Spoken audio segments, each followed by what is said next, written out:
Halo Sobat Sepur, apa kabar hari ini? Dalam serial Lokomotif kali ini, kita akan membahas tentang lori tebu di Indonesia. Di kalangan teman-teman penikmat kereta api, khususnya kereta di pabrik gula, pasti tidak asing dengan istilah lori. Lori atau gerbong pengangkut hasil perkebunan ini memang beda dengan gerbong kereta api pada umumnya. Ukuran yang lebih kecil, model yang lebih simpel, dan yang jelas berat atau bobot yang lebih ringan. Selain itu, gerbong lori ini kebanyakan tidak memiliki rem. Walau beberapa unit ada yang dilengkapi rem manual bawaan dari pabrik yang diputar dengan tangan dan tidak terkoneksi dengan rem dari lokomotif atau model rem dari rangkaian. Salah satu contoh lori pengangkut tebu buatan Dukro dan Browns dari negara Belanda. Lori ini diekspor ke Surabaya dan dipergunakan di area pabrik gula di Jawa Timur. Lori ini sebetulnya ada beberapa jenis, tetapi kebanyakan lori di Pulau Jawa adalah lori untuk sarana angkutan perkebunan, terutama angkutan tebu. Sejarah adanya lori sampai saat ini masih belum jelas, tetapi bisa dipastikan penemuan lori pertama kali bersamaan dengan penemuan kereta api de Couville, yaitu sekitar tahun 1985 oleh Paul de Couville.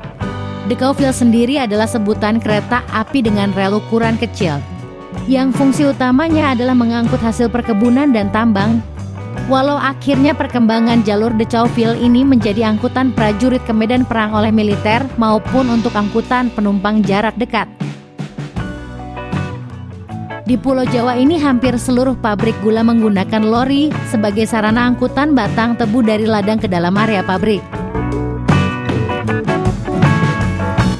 Sampai akhirnya jasa lori tidak dipergunakan mulai tahun 1990-an. Dan saat ini hanya sebagian saja pabrik gula di Pulau Jawa yang masih menggunakan jasa lori sebagai angkutan tebu. Sebagian lainnya hanya menggunakan lori sebagai sarana penampungan sementara di area emplasemen pabrik. Dan sebagian yang lain sudah menggunakan truk sebagai sarana angkutan tebu maupun untuk transit menuju ke penggilingan.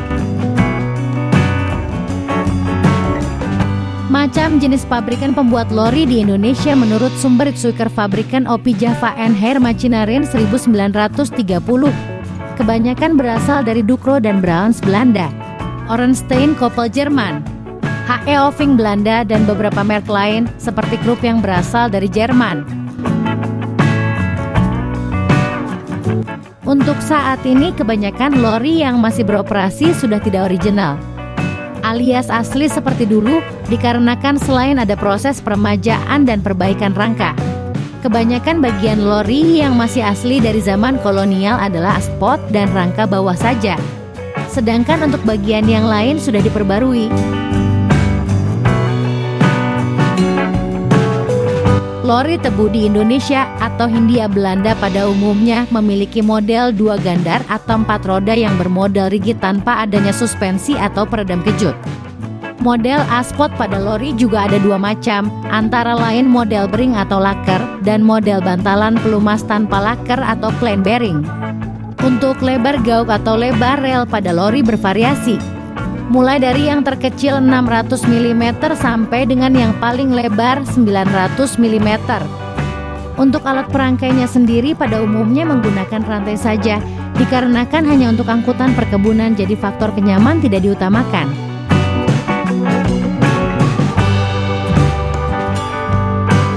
Untuk masalah berat, lori ini juga memiliki banyak variasi, tergantung dari model dan jenisnya.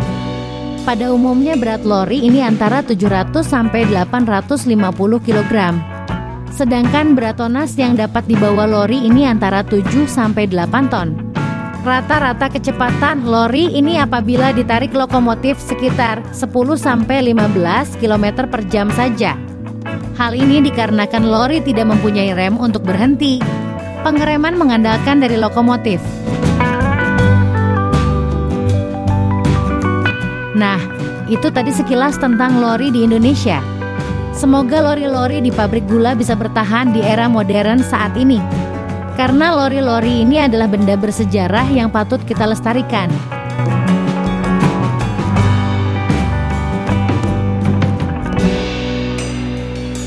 Nantikan serial lokomotif selanjutnya hanya di channel Sepur Legendaris.